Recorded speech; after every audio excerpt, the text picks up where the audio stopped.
जो लोग उत्सव ही मनाना चाहते हैं, वे लोग उत्सव ही मनाते आ रहे हैं और उनके उत्सव मनाते आते रहने के कारण ही 1956 में आज का दिन जो धम्मचक्र प्रवर्तन दिवस के रूप में जाना जाता है, धम्मचक्र यानी कि धर्म चक्र वह परिवर्तनशील हुआ, घूमने लगा, चलने लगा, विचरने लगा और दूरियां तय करने लगा।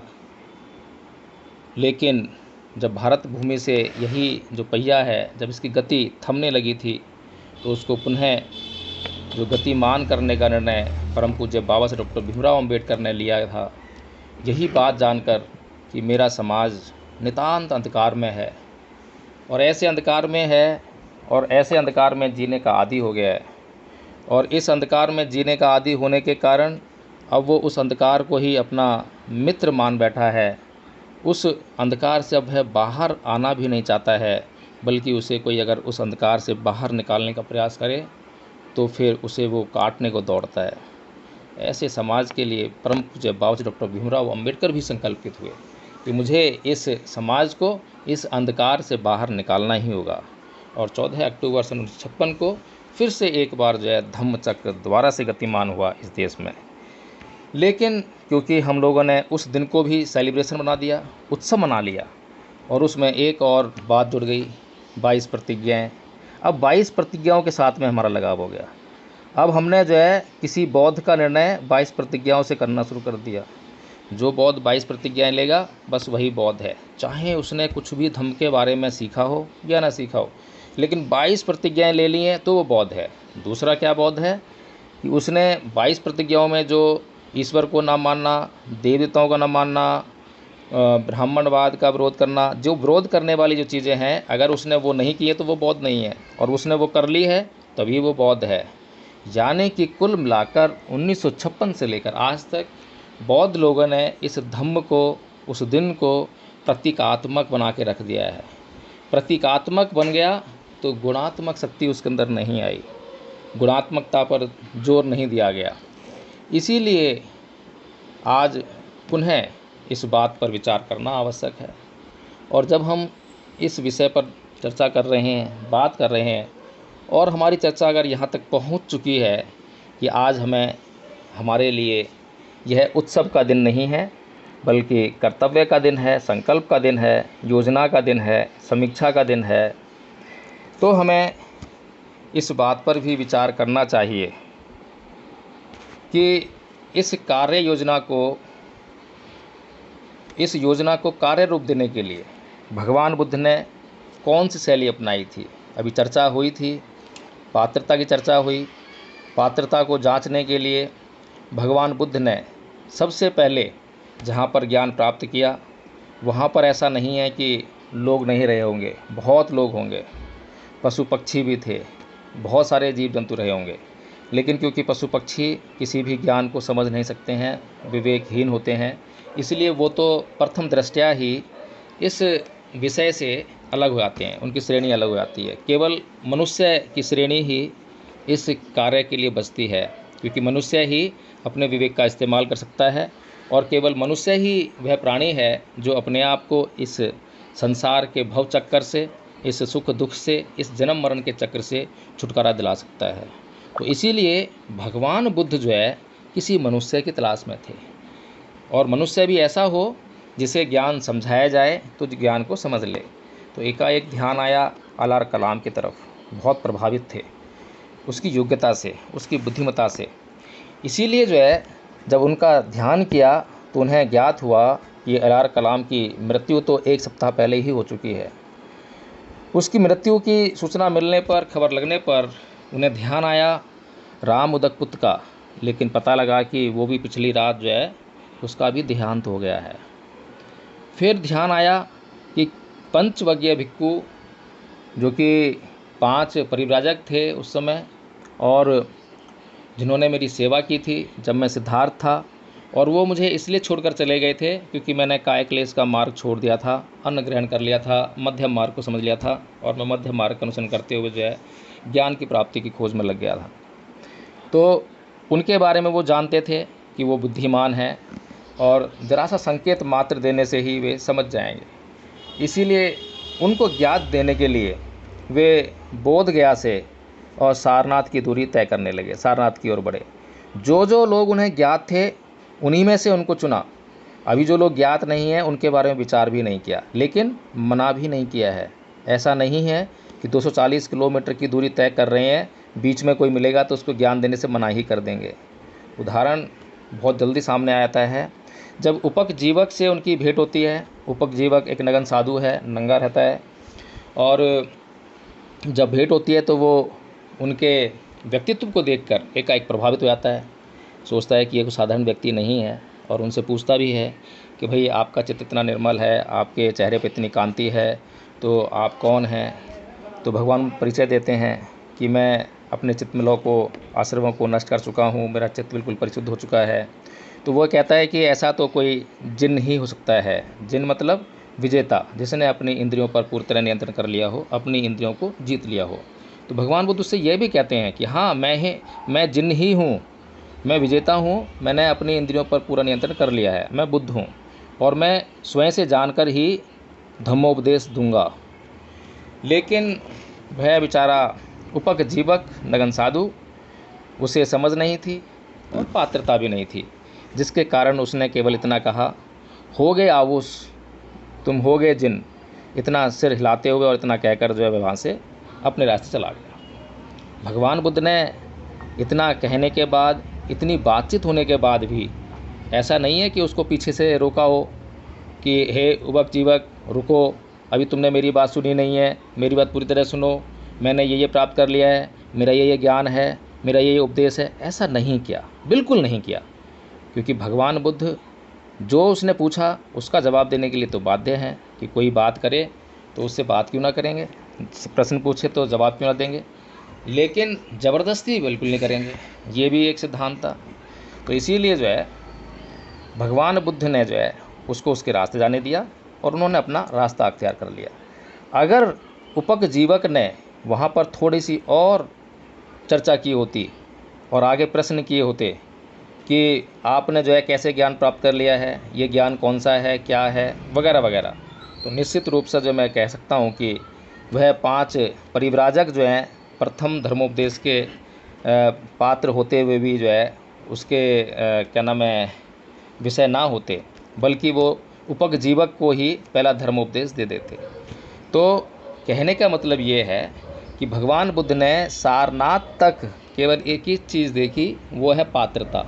हो सकता है कि उस रास्ते में कम लोग ही मिले हों, हो सकता है कि उनको जानने वाले भी कम लोग मिले हों, उनके व्यक्तित्व को पहचानने वाले कम लोग मिले हों, और जो पात्रता परिव्राजकों में थी, 5 परिव्राजकों में, उसका असर भी देखिए कि जो कौंडिन्य है, काफ़ी व्रत बताए जाते हैं, तो उनका जो प्रथम धम्मोपदेश है उसको सुनते सुनते ही अरहत्व प्राप्त हो गया, और कुछ दिनों में ही बाकी के जो परिव्राजक हैं उनको भी अरहत्व प्राप्त हो गया। उसके बाद यश को भी अरहत्व प्राप्त हुआ। लेकिन वहीं पर हम देखते हैं कि उनके साथ में संघात हुआ। संघात करने वाला उनका रिश्तेदार और उनका चित परिचित व्यक्ति, और जब संघात किया तो वह संघाती जो है अपने साथ में कोई 1-2 भिक्खु लेकर नहीं गया, लगभग 200 भिक्खु संघ में से लेकर अलग हो गया। शायद उस समय संघ की संख्या जो है शायद 500 भिक्खु की रही हो उस समय, जो भगवान बुद्ध के साथ में उधर थे। तो 500 भिक्खुओं में से अगर 200 भिक्खुओं की संख्या अगर अलग हो जाए तो उस संघ पर, उस भिक्खु संघ पर, उस भिक्खु संघ के शास्त्रा पर ही प्रश्न चिन्ह खड़े हो जाते हैं। लेकिन भगवान बुद्ध तो भगवान बुद्ध थे, घबराए नहीं, चित्त स्थिर है, समता में स्थित है, इसीलिए कोई फ़र्क नहीं पड़ता। और वो मूर्ख संघाती देवदत्त, वो तो मूर्ख है ही, लेकिन उसके साथ में जो 200 लोग, आज हम जिस शास्त्रा की पूजा करते हैं, आज जिसको हम जो है, जिसको लोग ईश्वर मानते हैं, गॉड मानते हैं, अल्लाह मानते हैं, वो मानकर जो है जिस तरह से आराधना करते हैं, विश्वास रखते हैं, अपनी श्रद्धा प्रकट करते हैं, वैसी ही कुछ श्रद्धा हम जिस व्यक्ति में प्रकट करते हैं, वह व्यक्ति जिन मूर्खों के सामने साक्षात खड़ा हुआ है, लेकिन वे मूर्ख उस साक्षात खड़े हुए शास्त्रा को नहीं पहचान पा रहे हैं। तो आज की डेट में अगर हम कुछ लोगों की बात करें कि वो सत्य को पहचान लेंगे, बहुत मुश्किल बात है। जब साक्षात शास्ता खड़े हैं, सत्य के दर्शन करा देने वाले खड़े हैं, हर संदेह को मिटा देने वाले खड़े हैं, सबसे बड़े तार्किक खड़े हैं, इस मानव जाति को वैज्ञानिक दृष्टिकोण देने वाले खड़े हैं, उसके मनोविज्ञान का परिष्कार करने वाले खड़े हैं, जब वो भी उस संघात का शिकार हो जाते हैं तो हम लोग तो खैर क्या चीज़ है। तो प्रिय धम्मबंधुओं, प्रिय संघ, आज के दिवस पर मेरा केवल एक ही आपसे अनुरोध है कि आज के दिन के निश्चित महत्व को समझें। आज तक हमने उस महत्व को नहीं समझा, इसीलिए धर्म प्रचार रुका हुआ है, इसीलिए धर्म आगे गति नहीं कर रहा है और उसका फ़ायदा दूसरे लोग उठा रहे हैं। कभी हम आरएसएस पर आरोप लगाते हैं कि आरएसएस ने इतने भिक्खु बना दिए हैं। भिक्खु तो बनाए हैं, पर भिक्खु क्यों बनाए हैं? क्या उन्हें पता नहीं है कि भिक्खु संघ का क्या नियम है? जैसे ही कोई भिक्खु समाज में जाएगा तो वो जो है असली और नकली की पहचान हो जाएगी। ऐसा पता है आरएसएस को। उसे मालूम है कि जो उपासक लोग हैं, जो बौद्ध अनुयायी कहते हैं अपने आप को, उनका विनय से कोई नाता ही नहीं है। अभी जो उपासक लोग हैं उनके हाथ में जो विनय आया है, जिसे विनय पिटक कहते हैं, मात्र 100-200 साल ही हुए हैं और निरंतरता से तो अभी 50-1 साल हुए होंगे जो अभी कुछ लोग पढ़ने लगे हैं। तो कैसे उनको पता लगेगा कि विनय में क्या लिखा है? कैसे मालूम पड़ेगा कि एक जो योग्य भिक्खु होता है, जिसकी उपसंपदा अच्छी भली भांति प्रकार से हुई हो, कैसे पता लगेगा कि वो योग्य है या अयोग्य है? तो इस बात का फ़ायदा तो आरएसएस को उठाना स्वाभाविक है। और जब वो अपने भिक्खु भेजेगी, उसके भिक्खु भी जो है कोई ऐसे कम अक्ल वाले थोड़ा ना होंगे, वो भी पढ़े लिखे होंगे, समझदार होंगे, लेकिन उनका उद्देश्य अलग होगा। उनका उद्देश्य होगा कि इस समाज की गतिविधियों पर नज़र रखना, क्योंकि आरएसएस का उद्देश्य क्या है? धर्म प्रचार उसका उद्देश्य नहीं है। इस भारत को हिंदू राष्ट्र बनाना जो उसका उद्देश्य है, उसके पीछे लोगों का कल्याण नहीं है, बल्कि उसका उद्देश्य इस देश में सत्ता को अपने हाथों में बरकरार रखना है।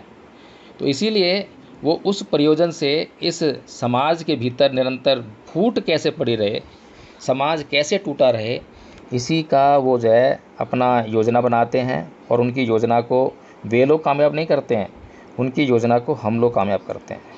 जब हम किसी भी व्यक्ति में अंधश्रद्धा लेकर आते हैं, जो व्यक्ति सत्यता पर आधारित होगा वह डंके की चोट पर सबसे पहले अपनी ही जांच करने के लिए कहेगा और अपने बारे में साफ साफ जानकारी देगा कि मैं ऐसा जानता हूँ, कि मैं ऐसा नहीं जानता हूँ।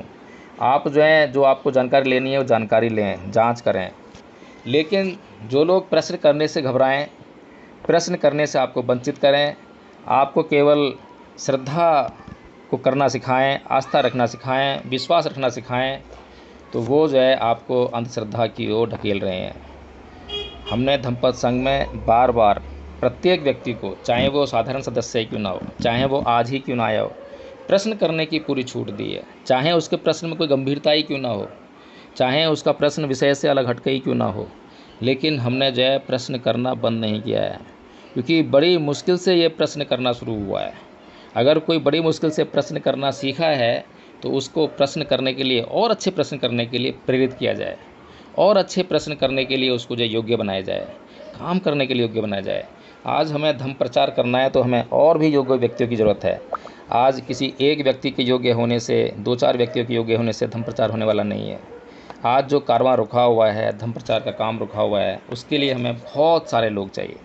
इसीलिए संघ से आज के दिन मैं यही कहूँगा कि आज का दिन जो हमने सेलिब्रेट किया है, तो इस दिन जो है हम लोग संकल्पित हों इस बात के लिए कि हम किसी भी ऐसी घटना से, दुर्घटना से, कोई भी लोग हमारे बीच में आकर उल-जुलूल बातें करें, हम अपने ऊपर विश्वास रखेंगे, हम संघ के ऊपर विश्वास रखेंगे, और हम संघ हैं और संघ हमसे मिलकर बना है।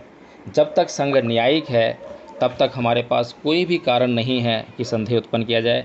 जिस दिन संघ अन्याय करने लग जाए, जिस दिन किसी का ऐसा आपको बात महसूस हो, पता लगे कि संघ ने अन्याय किया है, संघ ने जानकारी नहीं ली है कि उसने अन्याय किया है, तब आप संदेह कर सकते हैं। लेकिन हम जब भी कभी न्याय करते हैं तो उससे न्याय कर चुकने के बाद भी पूछते हैं, कहीं आपके साथ संघ ने अन्याय तो नहीं किया? जो प्रक्रिया अपनाई है वो ठीक तो थी, उचित तो थी, आपको वह सही लगी या नहीं लगी? तो इतना कर चुकने के बाद भी यदि कोई संघ की आलोचना करता है, संघ की निंदा करता है, तो उसको क्या कहा जा सकता है, इसका निर्णय जो है संघ स्वयं कर सकता है। सभी को जय भीम, नमो बुद्धाय। और आज के दिन को महत्व को देखते हुए पात्रता की जांच अवश्य करें और ज़्यादा जोर जबरदस्ती बिल्कुल ना करें, अनावश्यक चर्चा ना करें। जैसे कि अभी प्रश्न आया था कि पंचवज्ञ भिक्षु ब्राह्मण थे या कौन थे, इस प्रश्न से धर्म का कोई मतलब नहीं है। इस प्रश्न को करने वाले मूर्ख हैं और इस प्रश्न को करने का उद्देश्य भी मूर्ख बनाना नहीं है, या इस प्रश्न को करने का उद्देश्य ये है कि आपको धम्म से हटाकर, धम्म के विषय से हटाकर आपको उलझुल बातों में अटकाने का है। तो इसीलिए आज के दिन की आप सभी लोगों को मंगल कामना देते हुए, हार्दिक मंगल कामनाएं प्रेषित करते हुए बहुत बहुत साधुवाद, धन्यवाद एवं जय भीम, नमो बुद्धाय। जी, बहुत बहुत साधुवाद आदरणीय वकील साहब जी। अपेक्षा के अनुरूप उससे ज़्यादा आज संघ को आपने जो है मार्गदर्शन दिया, इसके लिए संघ जो है आपके प्रति आभार व्यक्त करता है। अब वास्तव में हमारा मार्गदर्शन इस तरीके से हो, तभी जो है हम समाज को दिशा दे पाएंगे, मानव का कल्याण कर पाएंगे।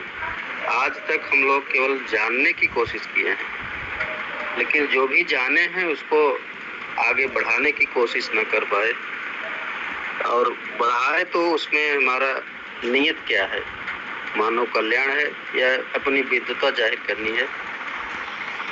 ऐसा भी बहुत से संगठन, बहुत से लोग किया करते हैं और ऐसा लहजा, ऐसा जो है तरीका अपनाते हैं कि अगला जो लेने वाला जो उसका स्वभाव है वह अपना दरवाजा बंद कर लेता है, आप कहते रहिए, वो लेता ही नहीं।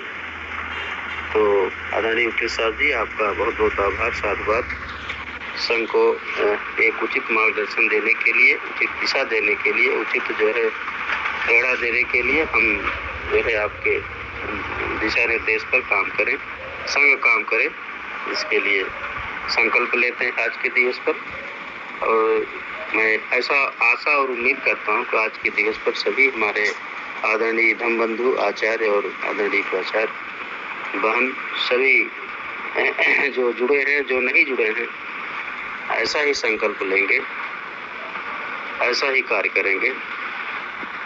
बहुत बहुत साधुवाद।